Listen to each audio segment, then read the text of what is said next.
இந்த 33 வருஷமா ஒவ்வொரு வீட்டுக்குள்ளேயும் ஒவ்வொரு மனசுக்குள்ளேயும் போறதுக்கு நான் பட்ட பாடு எனக்கு தானே தெரியும். அதனாலதான் நான் முன்னாடியே சொன்ன மாதிரி கட்சி ஆரம்பிச்சுட்டு ஒவ்வொரு வீட்டுக்குள்ளேயும் நான் போல, ஒவ்வொரு வீட்டுக்குள்ளேயும் போனதுக்கு அப்புறம் தான் கட்சியாவே ஆரம்பிச்சிருக்கிறேன்.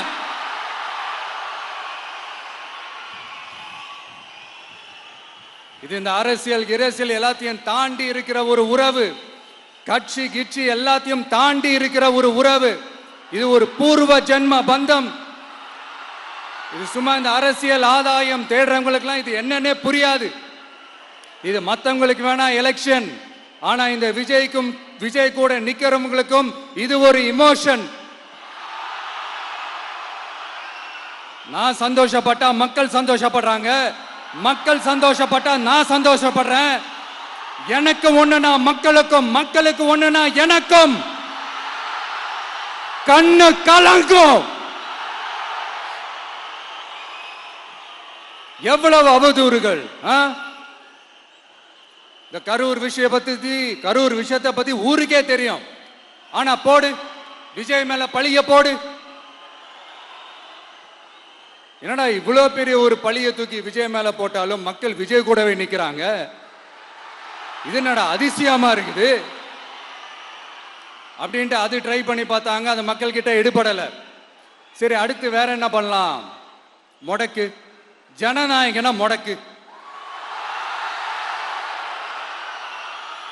படத்தை முடக்குனா கொஞ்சம் பையன் கொஞ்சம் டிஸ்டர்ப் ஆயிடுவான். அதனால படத்தை முடக்கு. இது யாரு முடக்குனாங்கன்றது உங்களுக்கே தெரியும். அது நான் சொல்ல வேண்டிய அவசியம் உங்களுக்கு இல்லை. ஆனா இவன் நாடா இவன் படத்தை முடக்கினாலும் அவன் பாட்டுக்கு அதை கண்டுக்காம அவன் பாட்டுக்கு வேலையை பார்த்துட்டு போயிட்டே இருக்கான். அதுவும் எடுபடலை. சரி, அடுத்து வேற என்ன பண்ணலாம்? போடு, SOPன்னு ஒண்ணு போடு. விஜய்க்கு மட்டும் தனியா ரூல்ஸ், தனியா ரெகுலேஷன்ஸ், தனியா கண்டிஷன்ஸ் அவனுக்கு மட்டும் போடு. மற்ற கட்சிகள்லாம் விடு, விஜய்க்கு மட்டும் தனி கண்டிஷன்ஸ் போடு. அவன் வெளியவே வரக்கூடாது, மக்களை சந்திக்கவே கூடாது. என்னாச்சு? அதுவும் எடுபடல. சரி, அடுத்து வேற என்ன பண்ணலாம்? நம்மளை சுத்தி இருக்கிறவங்கள வச்சு, அதாவது இத்தனை வருஷமா வெயிட் பண்ணி இப்போ எலெக்ஷனுக்கு 30 நாளைக்கு முன்னாடி கரெக்டா அந்த டைம் பார்த்து ஒரு அவதூறு பரப்ப வேண்டியது. அது என்னன்னு உங்களுக்கே தெரியும். அதுவும் மக்கள் கிட்ட எடுபடல. அது மாதிரி எத்தனை சோதனைகள், எத்தனை வேதனைகள் நீங்க கொடுத்தாலும் இந்த திமுகனாலேயோ இல்ல இந்த பாஜகனாலேயோ இல்ல இந்த மற்றும் பலர்னாலேயோ இல்ல எந்த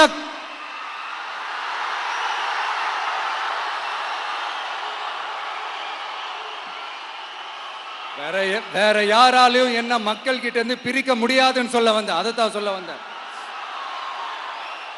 ஒவ்வொரு வீட்டில் இருக்கிற ஒவ்வொரு விஜயும் இருக்கிற வரைக்கும் என்ன மக்கள் கிட்ட இருந்து பிரிக்கவே முடியாது. இப்படி இந்த சொந்த பந்தம் இவ்வளவு ஸ்ட்ராங்கா இருக்கிறதுனாலதான் நான் முன்னாடியே சொன்ன 234 தொகுதியிலையும் இந்த விஜய் தான் வேட்பாளர்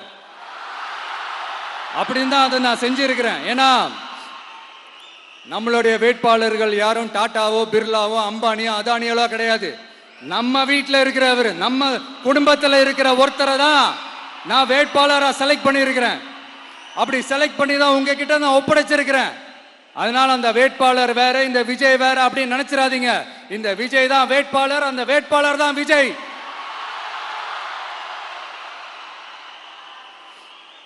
இத்தனை வருஷம் யார் யாருக்கோ ஓட்டு போட்டீங்க. ஆனா இந்த வருஷம் உங்க வீட்டில் இருக்கிற ஒருத்தருக்கு, உங்க வீட்டில் இருக்க நம்ம குடும்பத்தில் இருக்கிற ஒருத்தருக்கு நம்ம ஓட்டு போட போறோம். அந்த வேட்பாளர்களுக்கு நீங்க ஓட்டு போடுறது நமக்கு நாமளே ஓட்டு போட்டுக்கிற மாதிரி. அந்த வேட்பாளர் ஜெயிச்சா நாம ஜெயிச்ச மாதிரி. இப்படிப்பட்ட ஒரு எமோஷனலான ஒரு எலெக்ஷனை தமிழ்நாடு இல்ல, இந்தியாவே பார்த்திருக்காது. இது நீங்க எவ்ரி 5 இயர்ஸ் வர ஒரு எலெக்ஷன் மாதிரி இதை நினைச்சிடாதீங்க. இது வேற, இது ஒரு அதிசய எலெக்ஷன். 50 வருஷத்துக்கு ஒரு வாட்டி நடக்கிற ஒரு எலெக்ஷன் மாதிரி. அதனால அந்த சான்ஸை மிஸ் பண்ணிடாதீங்க. மக்களே, ஒரு காமராஜர் தானா, ஒரு அண்ணா தானா, ஒரு எம்ஜிஆர் தானா நம்ம தமிழ்நாட்டுக்கு? அவங்கள மாதிரி வேற யாருமே வந்துட மாட்டாங்களா அப்படின்னு நீங்க ஏங்கினது எனக்கு தெரியும். அதை மனசுல வச்சுக்கிட்டு தான் நம்ம டிவிக்கே வந்திருக்கிறோம். நம்ம டிவிக்கு யார் யார் மாதிரிலாம் உழைக்கும்னு சொல்லவா? ஐயா முத்துராமலிங்க தேவர் மாதிரி, ஐயா வீரன் சுந்தரலிங்கம் மாதிரி, ஐயா வாபூசி மாதிரி, ஐயா அழகு முத்துக்கோன் மாதிரி, ஐயா கட்டபொம்மன் மாதிரி, ஐயா ஒண்டி வீரன் மாதிரி, ஐயா குரூஸ் பெர்னாண்டஸ் மாதிரி மாதிரி ஒட்டுமொத்த தமிழ்நாட்டு மண்ணுக்கும் உழைச்சிக்கிட்டே இருக்கும்.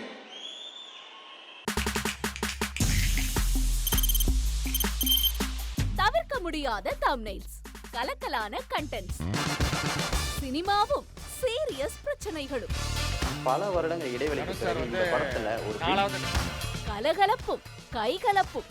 Me too, love you. Thank you so much. அவருக்கு அந்த மாஸ் ஏத்துறது இருக்குல்ல, போயிட்டே தான் இருக்காரே தவிர பிரேக்கே இல்லாமல் பிரேக்கிங் நியூஸ் சொல்லும் தந்தி டிவி ஆப். இன்ஸ்டா தலைமுறை வரை இறங்கி அடிக்கும் தந்தி டிவியின் டிஜிட்டல் எக்ஸ்க்ளூசிவ். அது தண்ணிக்குள்ள போகும்போது ஹேங் ஆயிடுச்சு. உங்களுக்கு விஜய் சார் எந்த அளவுக்கு ரொம்ப பிடிக்கும்? Of course, Malayalis are huge Vijay sir fans. ரெண்டு பேருமே ரொம்ப பிடிக்கும் எனக்கு. தந்தி டிவி ஆப்பை இலவசமா டவுன்லோட் செய்யுங்க, ஃபாலோ பண்ணுங்க, சப்ஸ்கிரைப் பண்ணுங்க, என்ஜாய் பண்ணுங்க.